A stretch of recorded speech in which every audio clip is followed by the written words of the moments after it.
రాజులు మారినప్పుడు రాజ్యాలని కొత్త వాళ్ళు హస్తగతం చేసుకున్నప్పుడు ఒక విచ్చలవిడితనం ఉంటుంది.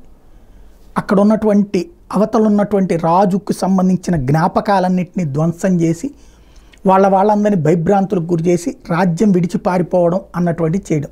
ఇప్పుడు అదే పని నడుస్తోంది ఆంధ్రప్రదేశ్లో. పెద్ద ఎత్తున వైఎస్ఆర్ కాంగ్రెస్ పార్టీ కార్యకర్తల మీద దాడులు కొనసాగుతున్నాయి.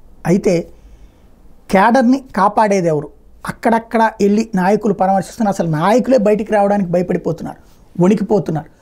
వస్తే దాడులు చేయడానికి ఇటు సిద్ధంగా ఉన్నారన్నటువంటిది వాళ్ళకి అందుతున్న సమాచారం. దీంతో కార్యకర్తల మీద దాడులు కొనసాగుతున్నాయి. అటు జగన్ ఏమో దీన్ని ఒక సిస్టమేటిక్గా తయారు చేసుకునేటటువంటి ప్రయత్నంలో లేరు. గవర్నర్కి 2 సార్లు రిప్రజెంటేషన్ ఇస్తే ఆ గవర్నర్ పట్టించుకున్నది లేదు. పోలీసులు ఎక్కడా కేసులు నమోదు చేయట్లేదు, పట్టించుకున్నటువంటి పరిస్థితి లేదు. ఓవరాల్గా రాష్ట్రంలో వైఎస్ఆర్ కాంగ్రెస్ పార్టీ కేడర్ కకావికలం అవడం కాదు, వాళ్ళకి రక్షణ ఎవరు అన్నటువంటిది ప్రశ్నిస్తే ఇటు పోలీస్ వ్యవస్థ లేదు, న్యాయ వ్యవస్థ లేదు, అదే సందర్భంలో సొంత పార్టీ నుంచి లేదు. ఓవరాల్గా వైఎస్ఆర్ కాంగ్రెస్ పార్టీ కేడర్కి దిక్కేంటి అన్నది తేలకుండా ఉంది.